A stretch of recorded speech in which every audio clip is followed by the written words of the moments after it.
Welcome, here I've got UMIDIGI S3 Pro and I'm gonna show you how to turn on and off the camera grid lines at this device.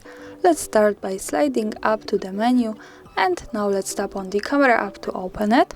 For now we are in the standard photo mode. Let's pick this button, the second from the left, to get access to more options about the camera we can manage. And now let's focus on this button from the right. By just one tap here we can turn on the grid lines, another tap to turn them off when we don't need them. Now let me keep this turned on. As you can see, in the camera preview we have these lines.